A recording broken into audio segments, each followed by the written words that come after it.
Shalom, Bapak, Ibu, dan Saudaraku yang dikasihi Tuhan. Apa kabarnya?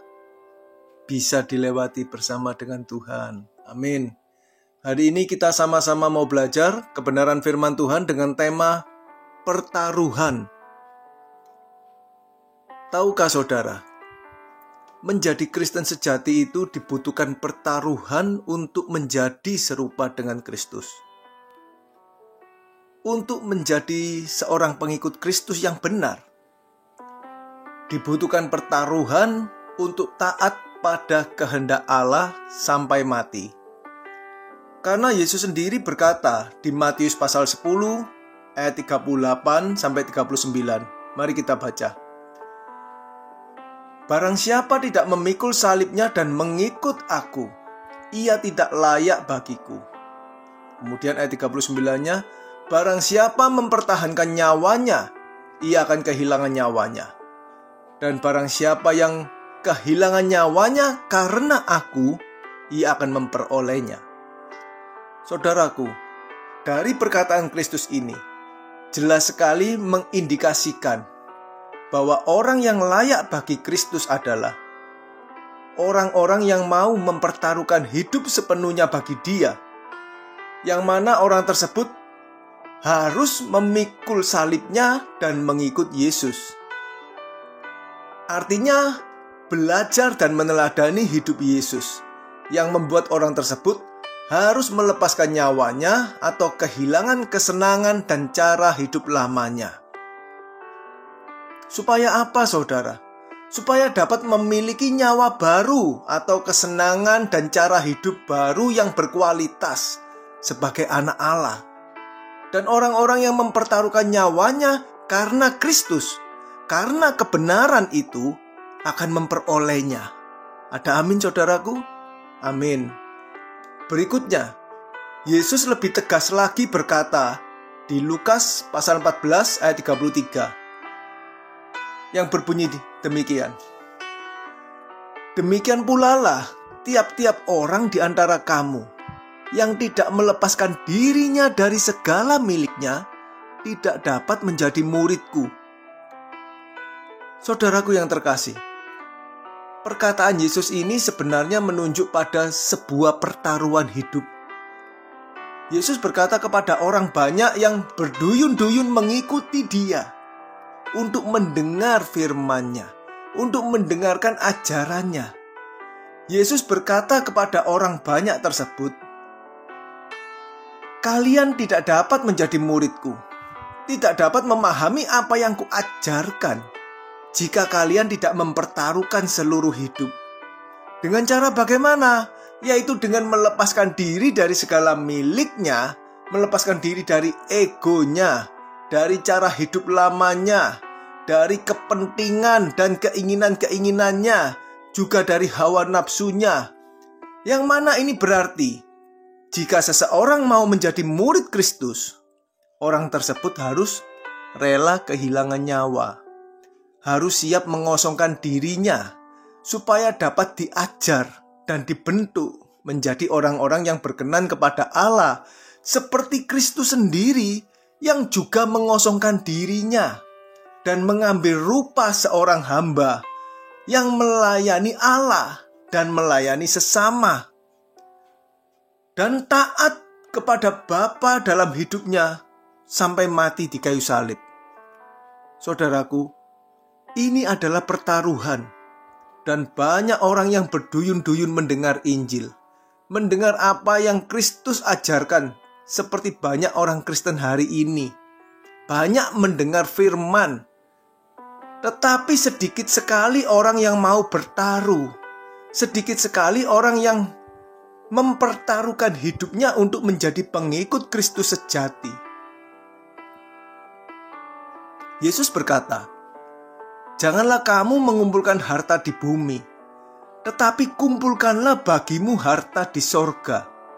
Saudara, ini adalah sebuah pertaruhan. Begitu juga dengan perkataan Yesus yang lain. Tidak seorang pun dapat mengabdi kepada dua tuan. Kamu tidak dapat mengabdi kepada Allah dan juga kepada Mammon. Artinya apa, saudara? Pertaruhkan itu. Pilih salah satu.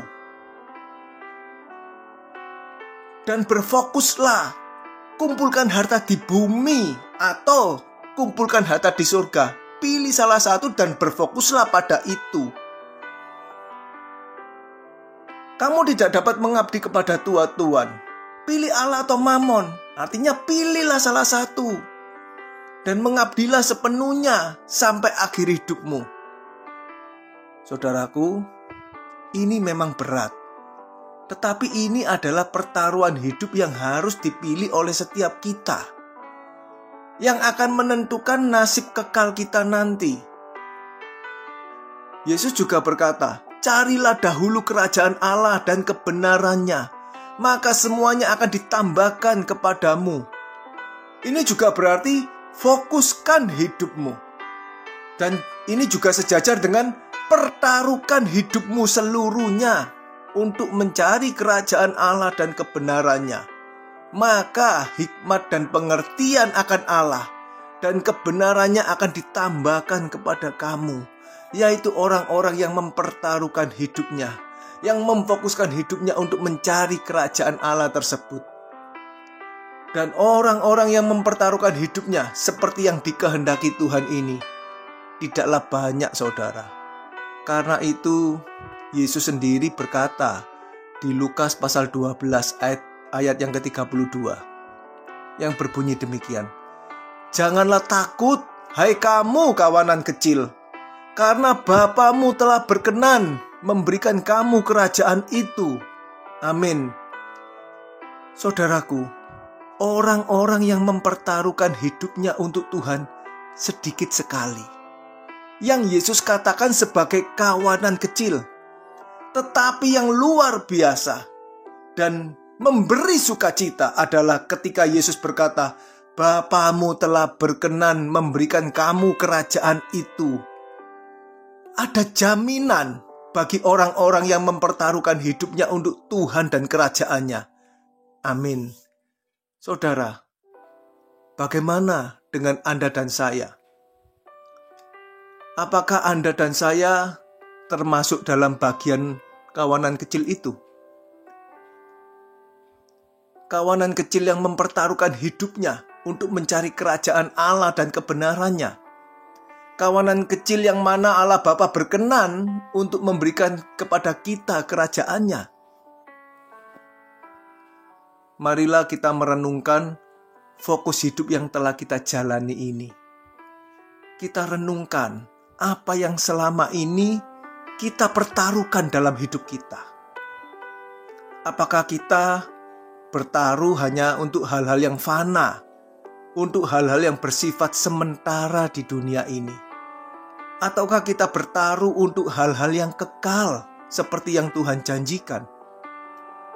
Mari kita tidak menyia-nyiakan kesempatan yang Tuhan berikan dalam hidup ini untuk kita berubah dan mempertaruhkan hidup kita hanya untuk Tuhan dan kerajaannya. Ada amin, saudaraku? Amin. Saudara, kalau kita belajar kitab Perjanjian Baru dengan benar, kita akan memahami bahwa Allah menghendaki kita mempertaruhkan hidup kita untuk Dia. Kita baca di Kolose pasal 3 ayat 1-3. Bisa dibaca ayat selanjutnya supaya Anda dapat lebih paham atau lebih memahami konteksnya. Kita baca mulai ayat 1-3 ya. Yang pertama, ayat pertama, karena itu, kalau kamu dibangkitkan bersama dengan Kristus, carilah perkara yang di atas, di mana Kristus ada, duduk di sebelah kanan Allah.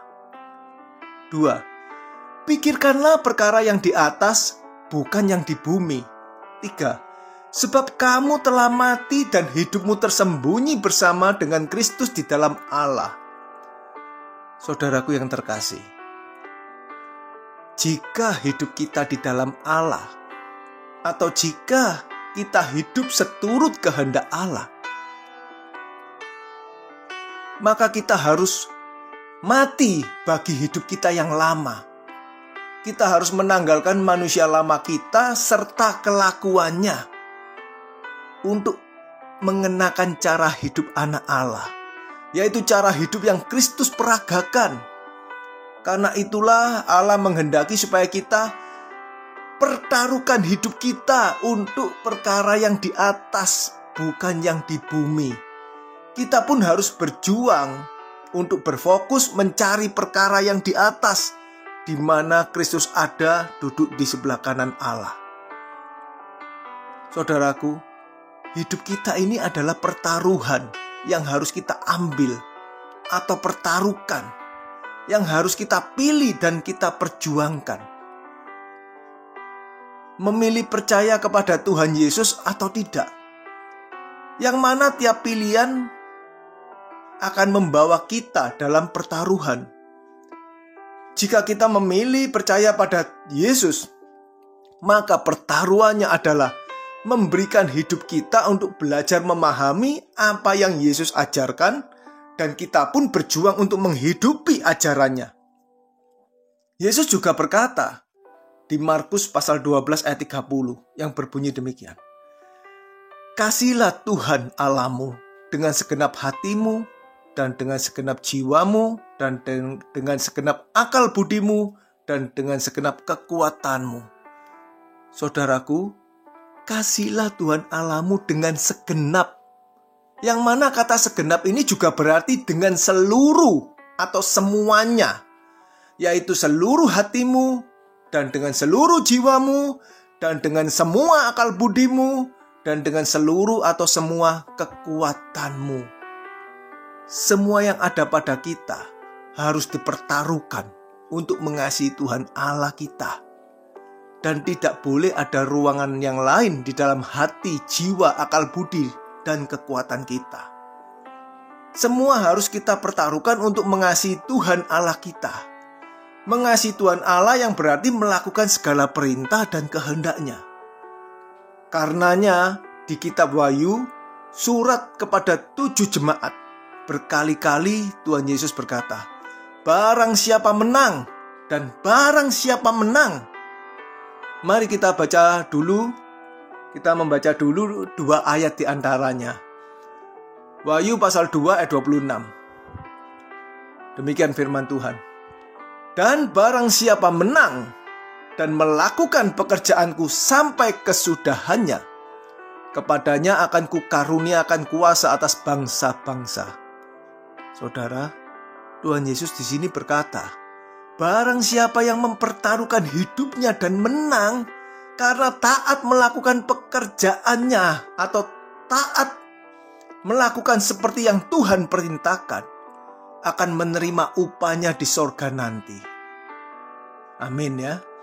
Berikutnya kita baca di Wahyu pasal 3 ayat 21. Demikian firman Tuhan.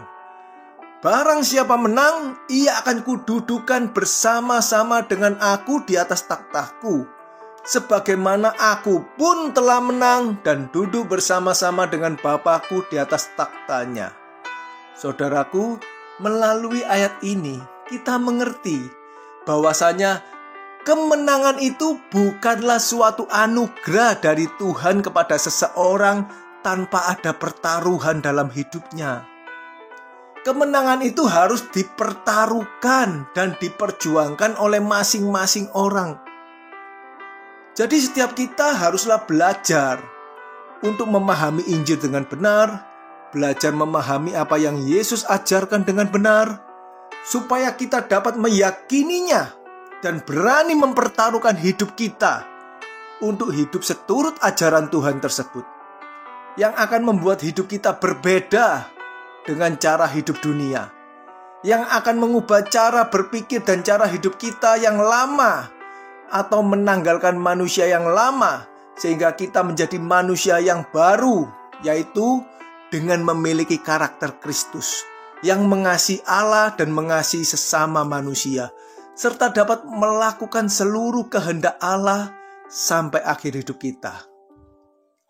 Saudaraku yang terkasih, maka kita dapat melihat ciri-ciri orang yang melakukan pertaruhan dalam hidupnya adalah: yang pertama, memiliki hidup kudus tak bercelah. Hal ini tentu saja karena orang tersebut, orang yang memiliki pertaruhan dalam hidupnya tersebut akan meninggalkan dan bahkan membenci dosa.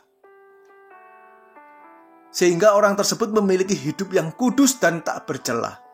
Yang kedua, orang yang melakukan pertaruhan dalam hidupnya tentu akan mengarahkan hidupnya pada Tuhan dan kerajaannya. Ini berarti orang-orang yang ada pertaruhan dalam hidupnya akan berubah fokus hidupnya, ya, akan berubah fokus hidupnya dari yang sebelumnya berfokus pada dirinya sendiri dan untuk kepentingan dirinya menjadi berfokus pada kepentingan Tuhan dan kerajaannya. Yang ketiga, orang yang melakukan pertaruhan dalam hidupnya tentu akan bertanggung jawab dan memaksimalkan potensi dalam hidupnya. Karena apa? Karena prinsip hidupnya adalah jika aku makan, atau jika aku minum, atau jika aku melakukan sesuatu yang lain, aku melakukan semua itu untuk kemuliaan Allah. Karena itu, untuk memuliakan Allah dalam hidupnya, apapun yang dia kerjakan dengan tanggung jawab. Dia akan memaksimalkan potensi untuk memuliakan Allah. Yang terakhir, orang yang melakukan pertaruhan dalam hidupnya tentu akan mempersembahkan segenap hidup. Karena apa, saudara? Karena orang yang mempersembahkan hidup ini memiliki prinsip bahwa hidup adalah untuk Tuhan. Artinya apa? Hidup untuk melakukan kehendak Tuhan. Dan mati adalah keuntungan. Artinya, mati adalah hasil. Mati merupakan suatu pencapaian dari hidup yang telah dipertaruhkan untuk mempercayai Tuhan. Saudaraku yang terkasih, teruslah berjuang dan tetaplah semangat. Amin. Tuhan Yesus memberkati kita semua.